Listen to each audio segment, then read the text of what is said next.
Hi there. Thank you very much for joining me on the Richards. Yes, it is another day for our weekly motivational message to encourage you that whatever you are up to, whatever you are doing, keep doing. But first, be yourself. Keep moving forward. Keep hoping. Keep believing. Keep trusting in God. Our ultimate goal in this life not to please ourselves, but that at the end of the day, our life will be a good testimony to our Maker. When we read the Bible, we see the life that some people live, and we look at them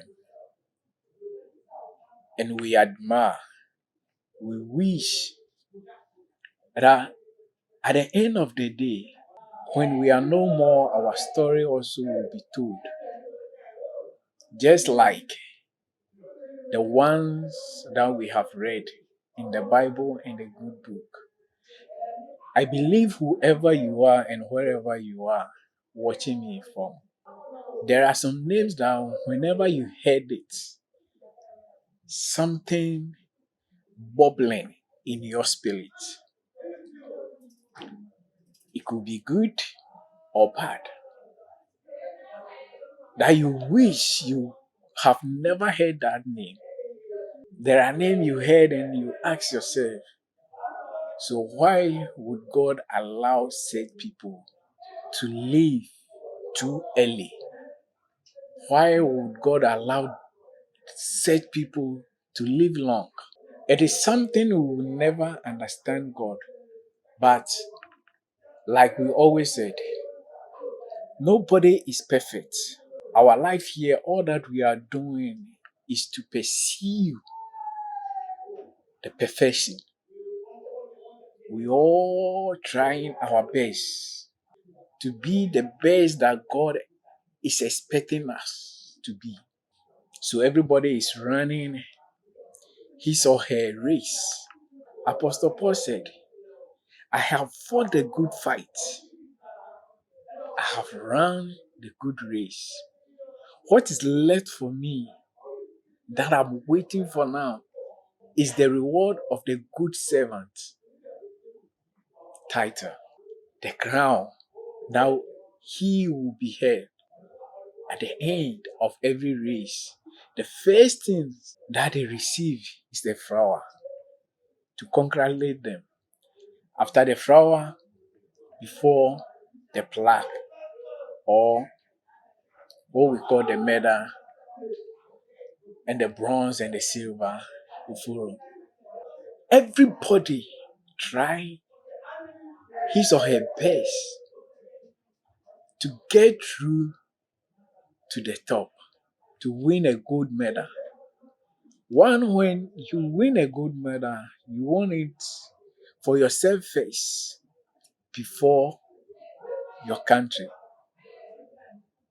Yes, when history is being told, America have won so and so medal. But it is not America that won, it is the people, the individual that represent the country. You say both want medal, gold medal. You say both want so and so gold medal for Jamaican. It is not Jamaica that won. It is you say both individual first before his country come. Today, I'm continuing my message, the topic that I have started a few weeks ago about. I talk about why do we make friends? And then I talk about are we still friends? Who do you call your friends? So if you are following me, you will realize that I begin saying that in this life, everything begins with you before the others. So I will continue from why friendship is important in our life. Why friendship is very key and important in our life. Everybody need a friend. Everybody need a friend. Need somebody to rely on. What make a good friends? One, it is loyalty. Your loyalty and your commitment to yourself. If you want to be a good friend to somebody out there, to your partner, married couple, people who are in romantic relationship, or just casual friendship, to be faithful and loyal, you need to be committed to that friendship. Regardless, apart from being loyal and committed, you have to be truthful. The most of all is the love for self. The love for yourself is the key essential here. You see, in my previous video, I was saying that you can't love me if you don't love yourself. Yes, it is true.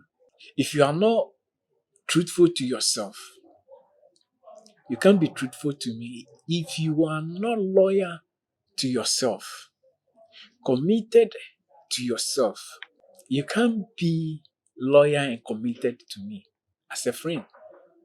Remember, I am talking about genuine friendship here. If you are not honest to yourself, you can't be honest to me. Okay?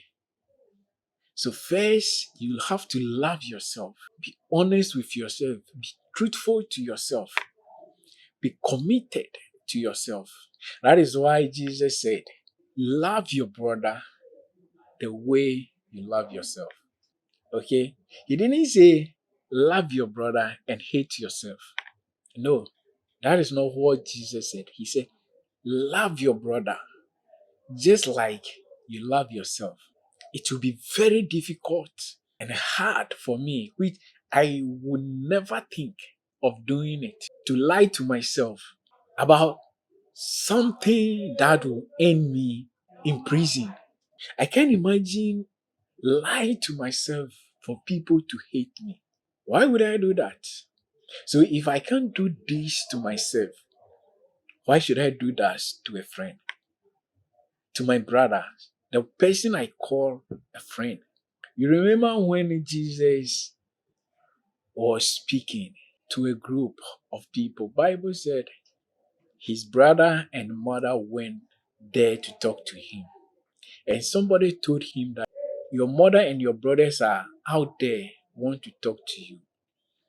And Jesus asked a question that, who are my mother and who are my brothers?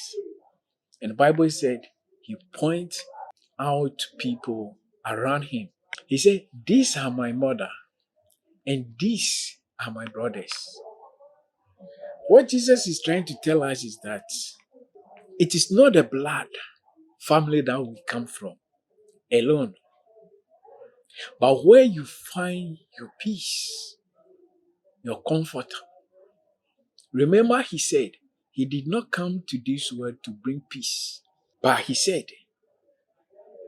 what he stands for. If you believe in him, it means it will cause families to divide.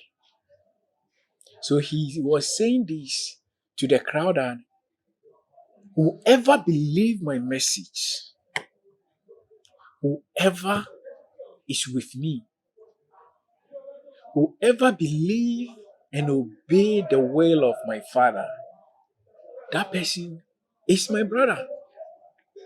Are you getting my point here? So you want good for yourself as much as you want it for your brother. You won't hurt him or her. You won't lie about him or her. You won't blackmail him or her.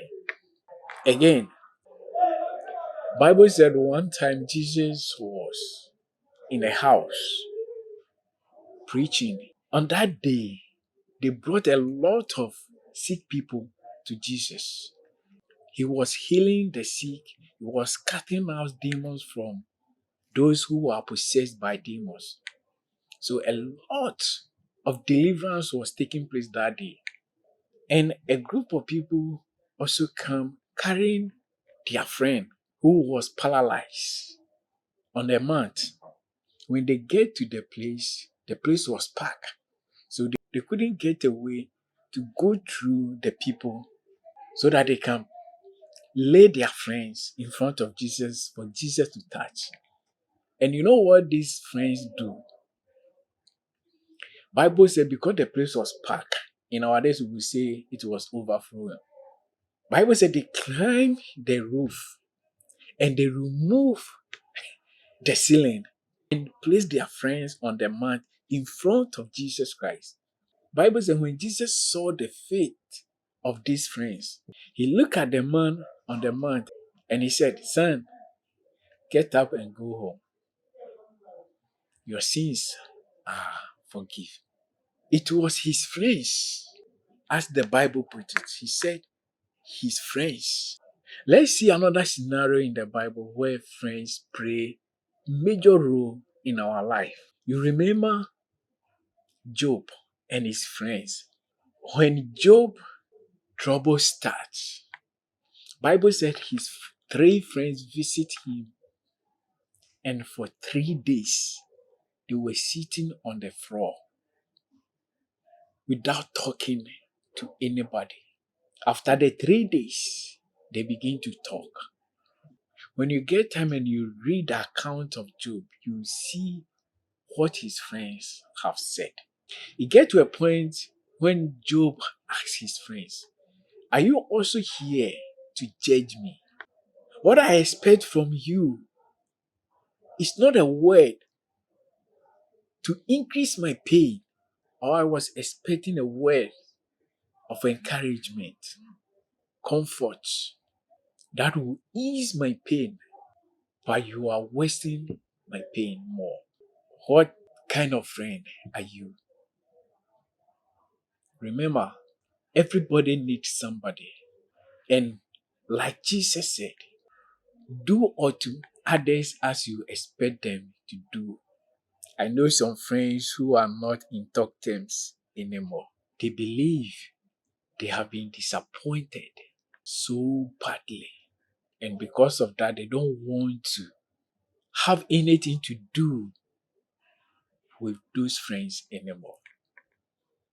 I will continue with, are you disappointed in your friends or your friends are disappointed in you? Thank you very much for your time.